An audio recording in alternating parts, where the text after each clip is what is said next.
Hello students. So we discussed about the various features of the 8051 microcontroller. Here all those features are listed. Next we are going to discuss about the pin details of the 8051 followed by a block diagram of the 8051 microcontroller. On the screen you will see a pin diagram. 8051 is the 40 pin IC. You will find that on the left hand side 8 pins are used for port 0, then there are 8 pins for port 1 on the right hand side, then in the bottom you will find 8 pins for port 2 and then 8 pins for port 3. Total 32 lines that will be used for 4 parallel ports, port 0, port 1, port 2 and port 3. Out of these 4 ports, you will find that the port 0 that is used for address data purpose. You will find in the bracket AD0 to AD7, that is nothing but the multiplexed address data lines. In the 8051, we had seen there are total 8 data lines and 16 address lines.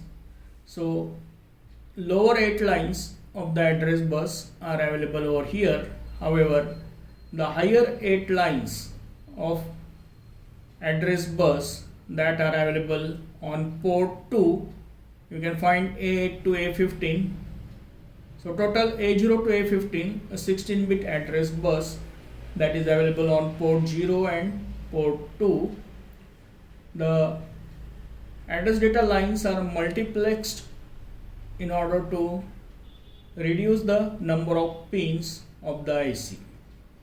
Then you will find that there are 8 pins for the port 1 and 8 pins for port 3, which is also having an alternate function. We will discuss what are the alternate functions of the port 3 pins. So there are 4 parallel ports, which are the bidirectional IO lines that are used for input-output data transfer. Whenever they are not used for IO purpose, they can be used for, say, port 0 lines for address data purpose, port 2 lines for the address lines, and each pin of the port 3 is having alternate function. However, the port 1 is the simple bidirectional port. Next, after the port lines, let us focus on the remaining signals. First of all, let us discuss about the alternate functions of the port 3 pins. You will find that P3.0 and 3.1 that is used for RxD and TxD, that is nothing but the receive data and transmit data, which is used for serial communication. We had seen in the features the 8051 is having one full duplex serial port. So that port is available over here. The TxD line is used for transmitting the data and RxD for receiving the data bit by bit. Next, P3.2 and 3.3, those 2 pins are used for external interrupts, INT0 and INT1, which are active low. So INT0 and INT1. Then P3.4 and 3.5, those pins are used for 2 timer counters T0 and T1. P3.6 and 3.7, the last 2 pins that are used for memory interface, RAM interface, write signal and read signals that are available on port 3, 3.6 and 3.7. So those are the alternate functions of each pin of the port 3. When they are not used for IO data transfer, they can be used for this alternate function. Next, on the right hand side at the bottom you will find XTL1 and XTL2, that is nothing but the clock generator, the pins used for generating the operating frequency using the quartz crystal. The 12 megahertz is the operating frequency. Then the power supply pins, pin number 20 ground and pin number 40 VCC. Along with that, you will find that there are some additional signals. Here you can see PSEN, pin number 29, is used as a program strobe enable. That is mainly used to access the program memory. When you are accessing the external memory, the program memory is the read-only memory. Next, pin number 30 is nothing but the ALE. ALE is the address latch enable, that is used for demultiplexing the address data lines. Then pin number 31, which is the EA bar, is nothing but the external access. We had seen the 8051 is having on-chip memory, as well as the remaining part you can interface externally. There is a 4K program memory available on chip and 128 bytes of RAM available on chip. The remaining memory that can be interfaced externally, and while accessing the external memory, this EA bar signal should be active. So that is all about the various signals that are available on the pin diagram of the 8051 microcontroller. Next, we'll discuss about the block diagram of the 8051 microcontroller.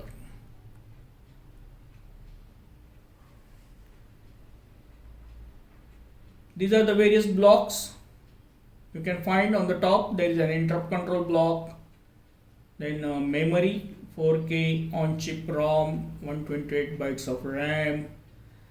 Then on the right hand side you will find the two timer counters, then main CPU, oscillator, a bus control logic, input output ports, and a serial port. All these blocks are interconnected using the different internal buses that is shown in this diagram. Address bus, data bus.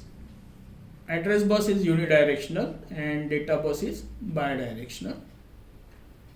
Then let us discuss the various signals that are available on this block diagram, various blocks. We'll begin with the interrupt control. There are total 5 interrupts. So that is shown on the interrupt control block. 2 are the external interrupts, INT0 and INT1. 2 are the timer counter interrupts, and 1 is the serial port interrupt. On chip memory, that is shown here, both RAM and ROM.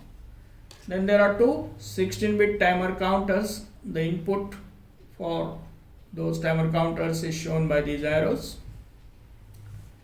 CPU, the main processor, which is responsible for performing all the tasks. On-chip clock oscillator. Here you can see the quartz crystal, which is connected in between XTL1 and XTL2. The bus control logic, where the different control signals like PSEN, ALE are available. Then here you can find the 4 parallel ports, input output ports, that are used for input output data P0 to P3. Out of that, we had seen P0 and P2 are used for address data purpose. P1 is the simple bidirectional port. However, each pin of the port 3 is having an alternate function. In the last, you will find a serial port where TXD is used for transmit the data and RXD is used for receive the data. So that is the full duplex serial port available on chip in the 8051 microcontroller. Friends, that is all about the block diagram of the microcontroller. Thank you.